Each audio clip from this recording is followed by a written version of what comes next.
Selamat sore para pemirsa, saya Tony Amsir, kini Anda mengikuti Warta Berita PTS tanggal 16 November. Pertemuan Biden dan Xi Jinping digelar hari ini. Isu Taiwan menjadi topik pembahasan penting dalam ajang pertemuan pimpinan kedua negara. Biden kembali menegaskan pentingnya menjaga kestabilan perdamaian di selatan Taiwan.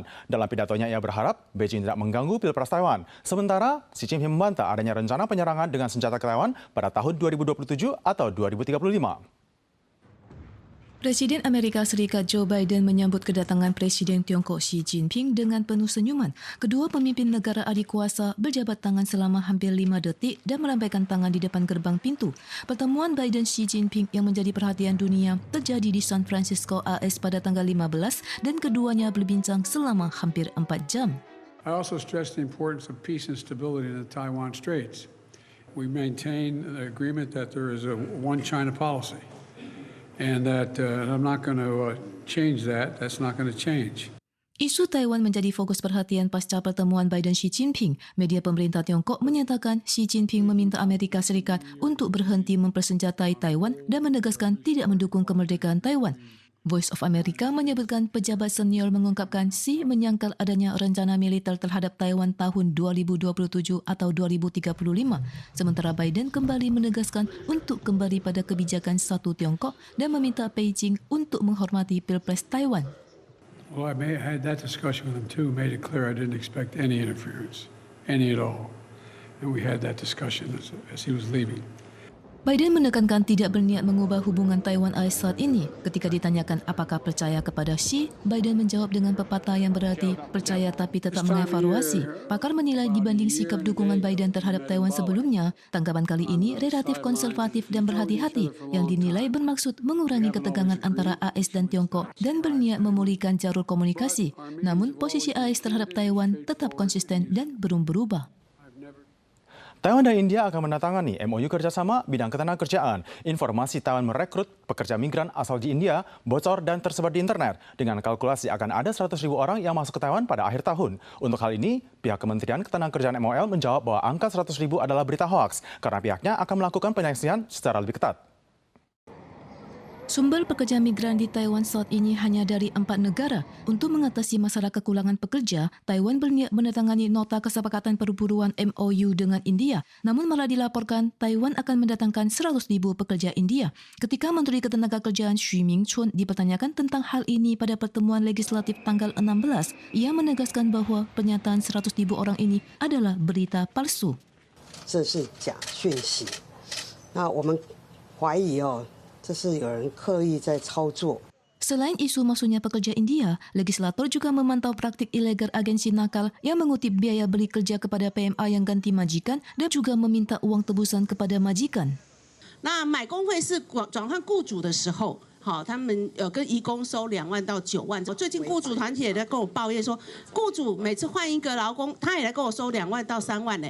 Xu Mingchun menjawab mereka telah menghukum 8 perusahaan agensi nakal dan mengungkit banyak kasus pemberian kerja yang dilaporkan PMA, namun mereka tidak memiliki bukti saat diperiksa.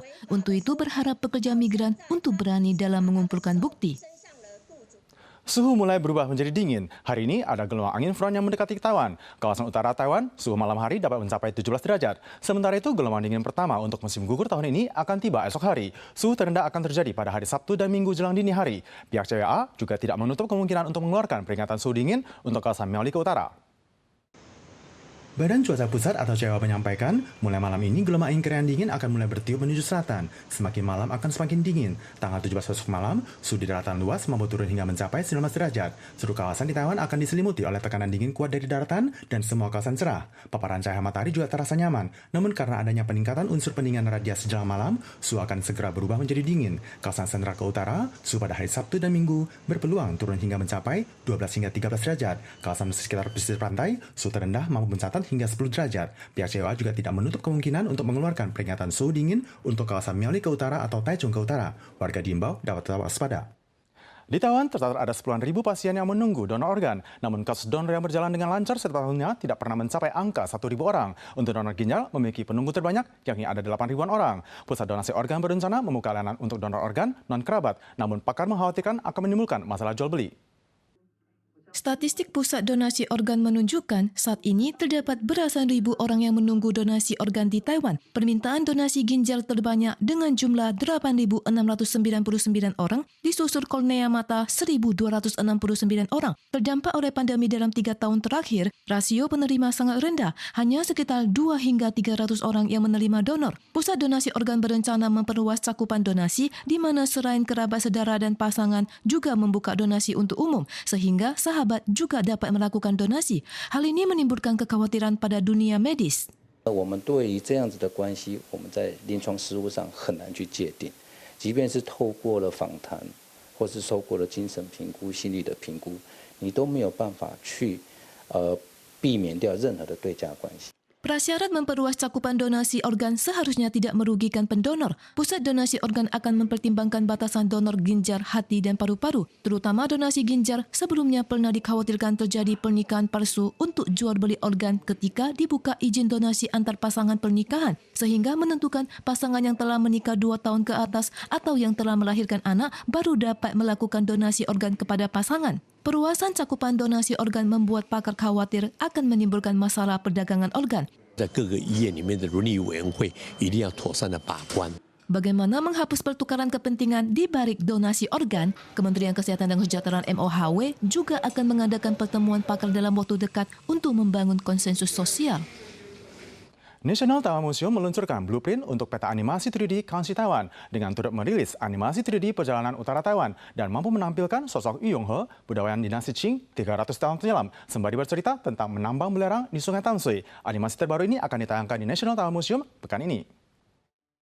Seorang peneliti saat melakukan riset peta animasi 3D Country Taiwan justru menembuskan dirinya kepada lorong waktu, memasuki kondisi Taiwan 300 tahun lalu, bertemu dengan Yu Yonghe, dan juga berangkat bersama dari Tainan ke arah utara, mengunjungi Sungai Tamsui untuk menambang belerang. Dalam perjalanan juga bertemu dengan suku adat di Taiwan yang tengah berburu rusa, melihat tahu Taipei. Animasi yang dramatis adalah blueprint dari peta animasi 3D Country Taiwan, koleksi dari National Taiwan Museum yang telah menghasilkan animasi 3D perjalanan utara Taiwan. Dengan demikian, maka pihak National Taiwan Museum telah mengeluarkan 2 buah karya animasi 3D, dilengkapi dengan tampilan dalam bahasa Mandarin, bahasa Taiwan, dan juga bahasa Inggris. Karya animasi ini akan mulai ditayangkan di National Taiwan Museum sejak Sabtu pekan ini. Para pemirsa sekalian, sekian Warta Berita PTS. Berikutnya mari kita saksikan konservasi penyu Tunisia. Kita soal lagi di lain kesempatan. Sampai jumpa.